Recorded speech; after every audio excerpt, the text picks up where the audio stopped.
নমস্কার বন্ধুরা, আমি সুমিতা।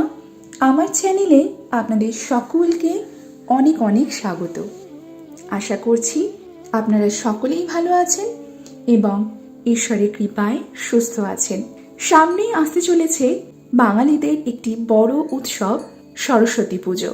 সারা বছর ধরে সকলেই অপেক্ষা করে থাকেন সরস্বতী পুজোর। বিশেষত শিক্ষার্থীদের জন্যে সরস্বতী পুজো খুবই গুরুত্বপূর্ণ একটি দিন। সকাল থেকেই উপোস করে বাগদেবীর উদ্দেশ্যে অঞ্জলি দেন তারা। বিদ্যা, বুদ্ধি, জ্ঞানের প্রার্থনা করেন সরস্বতী মায়ের কাছে। মূলত মাঘ মাসের শুক্লা পঞ্চমী তিথিতে বসন্ত পঞ্চমী বা সরস্বতী পুজো হয়। হিন্দু ধর্মের বিশ্বাস অনুসারে এই দিনে মা সরস্বতীর অবতারণা হয়েছিল। তাই প্রতি বছর মাঘ মাসে শুক্লা পক্ষের পঞ্চমীতে বসন্ত পঞ্চমী উৎসব পালিত হয়। তবে এই দিন আপনারা যদি বাড়িতেই পুরোহিত ছাড়া নিজেরাই সরস্বতী পুজো করতে চান, তাহলে কিভাবে করবেন আজকে পুরো পদ্ধতিটি আমি আমার ভিডিওতে শেয়ার করব। চলুন বন্ধুরা, সবার প্রথমে জেনে নিই এই বছর সরস্বতী পুজোর সম্পূর্ণ সময়সূচি। এই বছর সরস্বতী পুজো পড়েছে 2রা ফেব্রুয়ারি রবিবার। পঞ্চমী তিথি শুরু হবে সকাল 9টা 14 মিনিট থেকে, যা পরের দিন অর্থাৎ 3রা ফেব্রুয়ারি সকাল 6টা 52 মিনিট পর্যন্ত চলবে। আজকে আমি আমার ভিডিওতে আপনাদের সাথে শেয়ার করব আপনারা বাড়িতেই কিভাবে খুব সহজে পুরোহিত ছাড়া নিজেই সরস্বতী পুজো করতে পারেন। সবার প্রথমে শুদ্ধ বস্ত্রের ঠাকুর ঘরে এসে হাতে একটুখানি গঙ্গা জল নিয়ে নম বিষ্ণু নম বিষ্ণু নম বিষ্ণু বলে 3 বার মাথায় এবং 3 বার মুখে দিয়ে নিজেকে আচমন করে নিতে হবে। আমি আপনাদের প্রথমেই দেখালাম হলুদ রঙের একটি আসনের উপর আমি মা সরস্বতীকে বসিয়েছি। এবার আমি স্নানাভিষেকের জন্য জলটি তৈরি করে নিচ্ছি।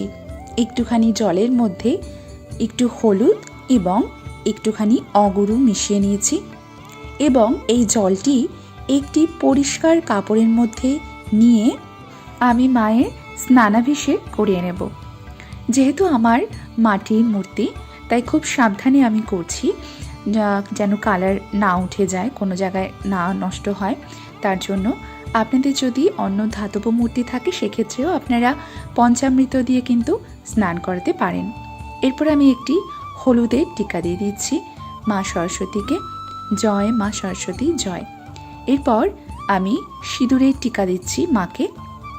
তারপরে আমি একটি ওড়না পরিয়ে দিলাম এবং তার সাথে মাকে আমি একটি মালা পরিয়ে সুন্দর করে সাজিয়ে দিলাম।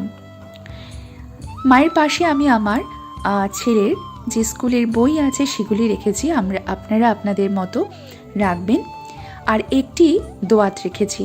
আপনার বাড়িতে যে কজন বিদ্যার্থী রয়েছেন, যে কজন পড়াশুনো করছেন, তাদের প্রত্যেকের জন্য একটি করে দোয়াত এইরকম দেবেন। তার সাথে একটি নলখাগড়ার কলম এবং একটি কুল। ভেতরে আপনারা আলতা দিতে পারেন অথবা কাঁচা দুধও দিতে পারেন। বলা হয় মায়ের পাশে একটি ময়ূরের পেখম রাখতে হয়, তাই আমি সেটি রেখে দিলাম। এবার আমি যেহেতু মাকে আসনে বসিয়েছি, একটি ঘিয়ের প্রদীপ জেলে মাকে একটু আরতি করে নিলাম। এই দিন আপনারা অবশ্যই একটি ঘিয়ের প্রদীপ প্রজ্বলন করবেন। এরপর প্রদীপের পর আমি একটু ধূপ জ্বালিয়ে মাকে আবার একটু ধূপ দিয়ে আরতি করে নিচ্ছি।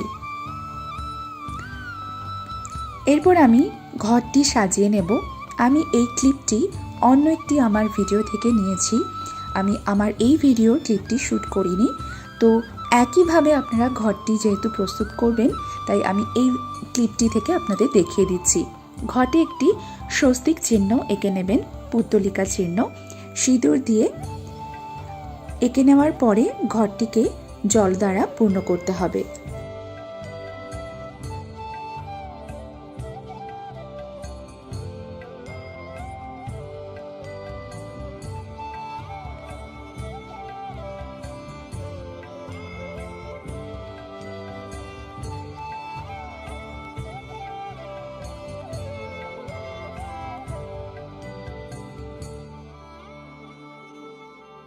একটি আমের পল্লব নিয়ে নিচ্ছি 5টি 7টি কিংবা 9টি পাতাযুক্ত, আর প্রত্যেকটিতে একটি করে সিঁদুরের ফোঁটা দিয়ে দিচ্ছি। এরপর আমি ঘটের ওপরে একটি পান দেব এবং আমি দেব কলা। আপনারা চাইলে সশিস ডাবও দিতে পারেন অথবা হরিতকিও দিতে পারেন। এরপর একটি পান নিলাম, পানের মধ্যেও আমি 3টি সিঁদুরের ফোঁটা দিয়ে নেব। এটি ঘটের ওপরেই আমি দেব। এরপর ঘরটিকে আমি জল দ্বারা পূর্ণ করছি এবং ঘটের মধ্যে আমি কয়েকটি সামগ্রী দিয়ে দেব। সেগুলি হলো একটি সুপুরি দেব, একটি হলুদের গাঁট, একটি 1 টাকার কয়েন অর্থাৎ 16 আনা, একটু অখণ্ড আতপ চাল এবং কয়েকটি দুর্ব। আমার ঘরটি প্রস্তুত হয়ে গেল। এর ওপরে আমের পল্লব দেব। আমের পল্লবের ওপরে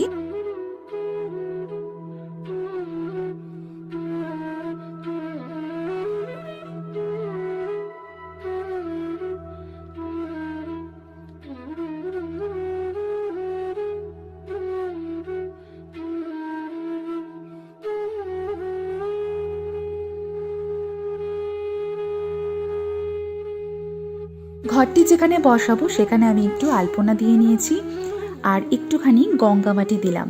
আপনারা যে কোনো পরিষ্কার জায়গার মাটি অথবা তুলসী তলার মাটিও দিতে পারেন। এর উপর সিঁদুরের ফোঁটা দিয়ে নিচ্ছি। সিঁদুরের ফোঁটা দেওয়ার পর আমি পঞ্চশস্য দিয়ে দিচ্ছি। আপনাদের কাছে যদি পঞ্চগুড়ি থাকে সেটিও আপনারা দিতে পারেন। আর দিয়ে দিলাম দুর্ব। এবার উলুধ্বনি দিয়ে আমি মায়ের সামনে ঘরটি স্থাপন করলাম এবং হাত জোড় করে মাকে প্রণাম জানালাম, আমার পুজো গ্রহণের জন্য অনুরোধ জানালাম। এরপর ঘটের উপর আমি একটি চেলি দিয়ে দেব এবং একটি চাঁদমালা দিয়ে ঘরটিকে সাজিয়ে দেব। তার উপরে দিয়ে দেব একটি পৈতে এবং ঘটের উপর দেব একটি মালা। আমার ঘট বসানো হয়ে গেছে। এরপর আমি মায়ের চরণ যুগল একটু ধুয়ে দেব। একটুখানি জল নিয়ে আমি ঘটের পাশে জলটি দিয়ে মায়ের চরণ যুগল ধুয়ে দেব। জয় মা সরস্বতী জয়, জয় মা সরস্বতী জয়। এরপর হাত জোড় করে আমি বিষ্ণু মন্ত্র পাঠ করব। ওম ব্রাহ্মণ দেবায় গো ব্রাহ্মণ হিতায় চ জগদ্ধিতায় কৃষ্ণায় গোবিন্দায় নমো নমঃ। ওম কৃষ্ণায় বাসুদেবায় হরয়ে পরমাত্মনে প্রণত ক্লেশনাশায় গোবিন্দায় নমো নমঃ। হে কৃষ্ণ করুণা সিন্ধু দীনবন্ধু জগৎপতে গোপেশ গোপিকা কান্ত রাধাকান্ত নমস্তুতে। এরপর হাতে ফুল এবং দুর্ব নিয়ে আমি গণেশ মন্ত্র পাঠ করব। ওং একদম্ভং মহাকায়ং লম্বোদর গজাননম বিঘ্ন নাশকরং দেবং হেরং প্রাণমাম্যহম।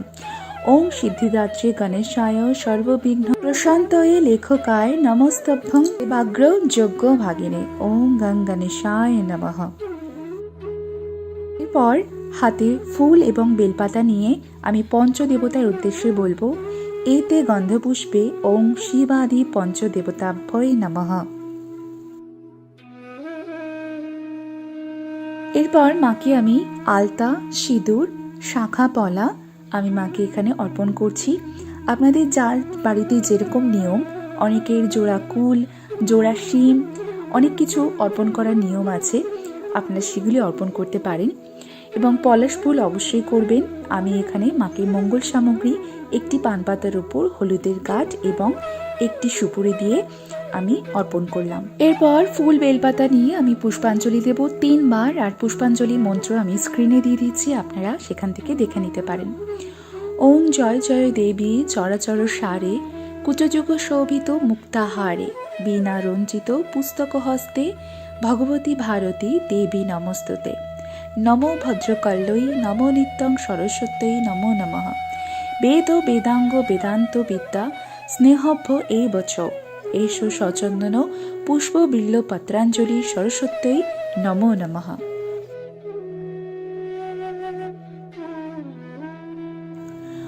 আবারও আমি পুষ্পাঞ্জলি দেব হাতে ফুল এবং বেলপাতা নিয়ে। ওম জয় জয় দেবী চরাচর সারে কুচযুগ শোভিত মুক্তাহারে বীণা রঞ্জিত পুস্তক হস্তে ভগবতী ভারতী দেবী নমস্তুতে। নমো ভদ্রকল্যৈ নমো নিত্যং সরস্বত্যৈ নমো নমঃ। বেদ বেদাঙ্গ বেদান্ত বিদ্যা স্থানেব এ বচ এষো সচন্দন পুষ্প বিল্ল পত্রাঞ্জলি সরস্বত্যৈ নমো নমঃ।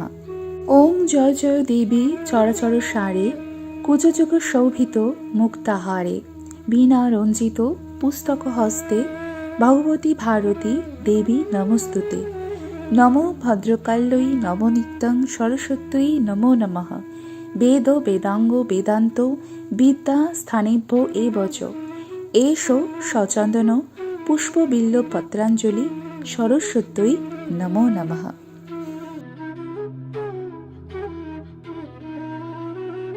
এরপর আমি সরস্বতী দেবীর বাহনকে একটি ফুল নিবেদন করলাম। একটি চাঁদমালা আমি মাকে পরিয়ে দিচ্ছি। বই এবং দোয়াতে আমি ফুল এবং বেলপাতা নিবেদন করলাম। এরপর মাকে ভোগ নিবেদন করব। তার জন্য আমি একটু ফুলের আসন দিয়ে নিচ্ছি, যেখানে আমি মায়ের ভোগটি নিবেদন করব। প্রথমে আমি মাকে একটি পঞ্চদেবতার উদ্দেশ্যে নৈবেদ্য নিবেদন করছি। এরপর মাকে আমি মিষ্টান্ন ভোগ নিবেদন করছি। আপনারা সাদা কিংবা হলুদ মিষ্টি মাকে নিবেদন করার চেষ্টা করবেন। আর আমি এখানে কিছু ফল বানিয়ে মাকে দিচ্ছি, নিবেদন করছি, এবং কিছু গোটা ফল, 5 রকমের গোটা ফল আমি মাকে নিবেদন করছি। আপনারা চাইলে আপনাদের সাধ্যমতো ভোগ নিবেদন করতে পারেন। খিচুড়ি, তরকারি কিংবা লুচি, সুজি, অনেকেই অনেক রকম অনেক কিছু করে থাকেন। তো আপনারা চাইলে সেগুলি মাকে ভোগ হিসেবে অবশ্যই নিবেদন করতে পারেন। এরপর মাকে আমি পানীয়তে জল নিবেদন করলাম। আমার পুষ্পাঞ্জলি হয়ে গেছে, আমার মাকে ভোগ নিবেদন করাও হয়ে গেছে। এইবার আমি আরতি করে নেব। আরতির জন্য আমি সব কিছু সাজিয়ে নিয়েছি।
প্রণাম মন্ত্র আমি পাঠ করব।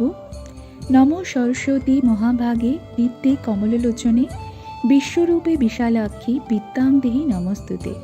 জয় জয় দেবী চরাচর সারে কুজযুগ শোভিত মুক্তাহারে বীণা রঞ্জিত পুস্তক হস্তে ভগবতী ভারতী দেবী নমস্তুতে। জয় মা সরস্বতী জয়। বন্ধুরা, এইভাবেই আপনারা বসন্ত পঞ্চমীর দিন খুব সহজেই বাড়িতেই নিজেরা একাই সরস্বতী পুজো করে নিতে পারেন। আমি খুব সহজ পদ্ধতিতে আপনাদের সঙ্গে শেয়ার করেছি। আমি আশা করছি আপনারা নিজেরাই পারবেন বাড়িতে এইভাবে পুজো করতে। আর আমার পুজো পদ্ধতি যদি আপনাদের ভালো লেগে থাকে তাহলে অবশ্যই আমার ভিডিওতে একটি লাইক করবেন এবং আমার চ্যানেলে যদি নতুন হয়ে থাকেন আমার চ্যানেলটিকে সাবস্ক্রাইব করে রাখার অনুরোধ রইল এবং ভিডিওটি শেয়ার করে দেবেন যাতে আপনার সাথে সাথে আপনার আত্মীয় পরিজন বন্ধুবান্ধব সকলে এই ভিডিওটি পেয়ে উপকৃত হয়। তাহলে বন্ধুরা, আবারও দেখা হবে আপনাদের সঙ্গে নতুন একটা ভিডিও নিয়ে খুব শিগগিরই। ততক্ষণের জন্য আপনারা সকলে খুব ভালো থাকবেন এবং আপনাদেরকে সরস্বতী পুজোর আগাম অনেক অনেক শুভেচ্ছা রইল।